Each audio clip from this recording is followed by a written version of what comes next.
ഇവിടുന്ന് കിട്ടിയതെല്ലാം ഒരു plus point ആണെന്ന് വിശ്വസിക്കും. എനിക്ക് ഒരുപാട് സന്തോഷം. മനസ്സ് അത്രമാത്രം അനീഷ് വിന്നറായിട്ട് മാറാൻ മനസ്സ് തുറക്കാനുള്ള അവസരമാണിപ്പോൾ.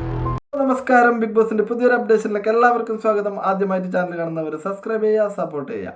അപ്പോൾ എന്തായാലും വീണ്ടും ഒരു കട്ടപ്പ എവിക്റ്റ് ആയി പോയിരിക്കുകയാണ്. നമ്മുടെ ആദില ഇന്നലെ നമ്മളെ വീട് വിട്ട് ഇറങ്ങേണ്ടി വന്നു. അപ്പോൾ മിഡ് വീക്ക് എവിക്ഷൻ കൃത്യസമയത്താണ് ബിഗ് ബോസ് വെച്ചിട്ടുണ്ട്. ഇല്ലെങ്കിൽ അവിടെ വലിയൊരു പൊട്ടിത്തെറിക്കൊക്കെ സാധ്യത കാണുന്നുണ്ടായിരുന്നു ബിഗ് ബോസ്. അതുകൊണ്ട് തന്നെയാണ് ഇന്നലെ തന്നെ ആ ഒരു എവിക്ഷൻ നടത്തിയത്.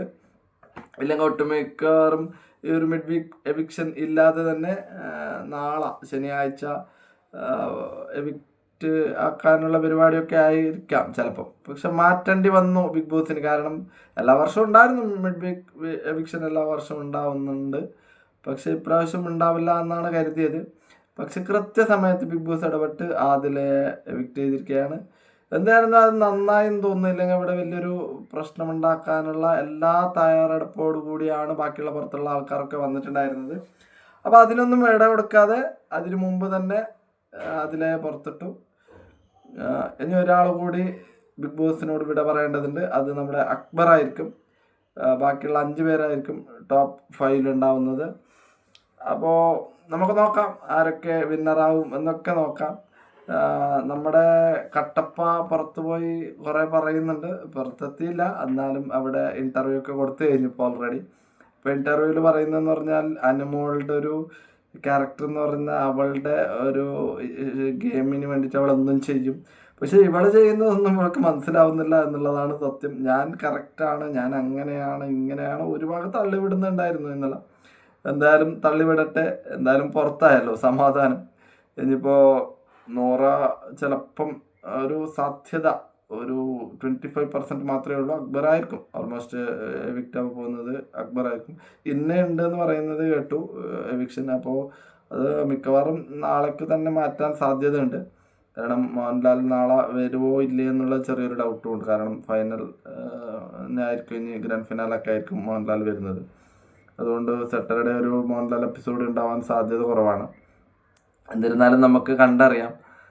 പക്ഷെ അനുമോളെ തളർത്താൻ പല പരിപാടികൾ ഇട്ടിട്ടും ഒന്നും നടക്കാതെ പോയതിൽ ഒരുപാട് വിഷമമുണ്ട് വന്നവർക്കൊക്കെ. കുറേ പ്ലാനിങ്ങോട് കൂടിയാണ് അവരൊക്കെ ബിഗ് ബോസിൻ്റെ ഉള്ളിലേക്ക് എത്തി. അനുമോളെ എങ്ങനെ തകർക്കാം, അനുമോളുടെ ഇമേജ് എങ്ങനെ ഇല്ലാതാക്കാം. പക്ഷെ പ്രേക്ഷകരുടെ മുമ്പിൽ അനുവിന് വോട്ട് വീണ്ടും കൂടിക്കൊണ്ടിരിക്കുന്ന ഒരു ഇതാണ് നമുക്ക് അൺഒഫീഷ്യൽ വോട്ടിങ്ങിലൊക്കെ കാണുന്നുള്ളത്. പക്ഷെ അനീഷിൻ്റെ കാര്യം, ഇവർ കാരണം അനീഷിൻ്റെ കാര്യം കട്ടപ്പുകയാകുന്നുണ്ട്. അനീഷിന് വോട്ട് കുറഞ്ഞിട്ടൊന്നുമില്ല, പക്ഷെ അനുമോളോടും ഒരു ഇഞ്ചോടിഞ്ച് പോരാട്ടം എന്ന രീതിയിലാണ് ഇപ്പോൾ മുന്നോട്ട് പോകുന്നുള്ളത്. കാരണം മുമ്പൊക്കെ അനീഷിന് അനുമോള് വന്നാലും അനീഷിൻ്റെ വോട്ട് ഇങ്ങനെ കുതിച്ചു വരും. പക്ഷേ ഇപ്പോൾ ഒരു സിമ്പതി അനുമോള് പ്രേക്ഷകർ മുമ്പിൽ പിടിച്ചു വെച്ചു. കാരണം എല്ലാവരും ഒറ്റപ്പെടുത്തുമ്പോൾ ഒരാൾക്ക് സിമ്പതി എന്തായാലും കിട്ടും. ആ സിമ്പതി കാരണം അനുവിന് വോട്ടും കൂടി. അപ്പോൾ ഇങ്ങനെയൊക്കെയാണ് കാര്യങ്ങളുടെ ഒരു കിടപ്പ്. കട്ടപ്പ ശൈത്യ വളരെ നാടകീയമായ രംഗങ്ങൾ ആ ബിഗ് ബോസിൻ്റെ അകത്ത് കരഞ്ഞുകൊണ്ട് എൻ്റെ കുടുംബം തകർന്നു, എൻ്റെ അച്ഛൻ അമ്മ, എൻ്റെ വീട്, അവരുടെ സ്വപ്നങ്ങൾ തകർന്നു. ഇവളെ പണ്ടൊരു പ്രൈസ്, ഒരു അമ്മയും മോളുള്ള ഒരു കോമ്പറ്റീഷനിൽ ഇവക്ക് പ്രൈസ് കിട്ടിയപ്പോൾ 5ാം സ്ഥാനം, 3ാം സ്ഥാനോ 5ാം സ്ഥാനോ അങ്ങനെ മറ്റോ വേണം. അത് കിട്ടിയപ്പോൾ എനിക്ക് വേണ്ട, ഈ പ്രൈസ് വേണ്ട, ഞാൻ 1ാം സ്ഥാനത്തിന് അർഹനാണ് എന്നുള്ളത് ഈ ശൈത്യ സ്റ്റേജിൽ ഗ്രാൻഡ് ഫിനാലയുടെ ഷോയിൽ വെച്ചിട്ട് പറഞ്ഞതാണ്. ഇത് പ്രൈസും മേടിക്കാതാണ്, ട്രോഫിയും മേടിക്കാതാണ് അവൾ ഒരു സ്റ്റേജിൽ നിന്ന് ഇറങ്ങിയത്. അപ്പം അത്രയ്ക്കും ഒരു ദാരിദ്ര്യം പിടിച്ച ഒരു ശൈത്യ എന്താണ് ഇവിടെ കരുതുന്നുണ്ടാകുന്നതെന്ന് എനിക്കൊന്നും പിടികിട്ടുന്നില്ല. അപ്പോൾ ശൈത്യയുടെ ഇമേജ് ശൈത്യ തന്നെ നശിപ്പിച്ചുകൊണ്ടിരിക്കുക എന്നതാണ് യാഥാർത്ഥ്യം. കാരണം ഓൾറെഡി ശൈത്യക്ക് പുറമെ കട്ടപ്പ എന്നുള്ള പേര് കിട്ടി, വളരെ പിന്നിൽ കുത്തുന്ന ഒരു ആള് എന്നുള്ള ഒക്കെ പേര് അവൾക്ക് കിട്ടിയിട്ട് ഓൾറെഡി ആയിന്. ഇപ്പോൾ വീണ്ടും പോയിട്ട് അവൾക്ക് നല്ല ഇമേജ് ഉണ്ടാക്കായിരുന്നു. വീണ്ടും വെറും ചെറ്റത്തര സ്വഭാവം കാണിച്ചിട്ട് അവളുടെ ഇമേജ് അവൾ തകർക്കുകയാണ് എന്നുള്ളതാണ് യാഥാർത്ഥ്യം.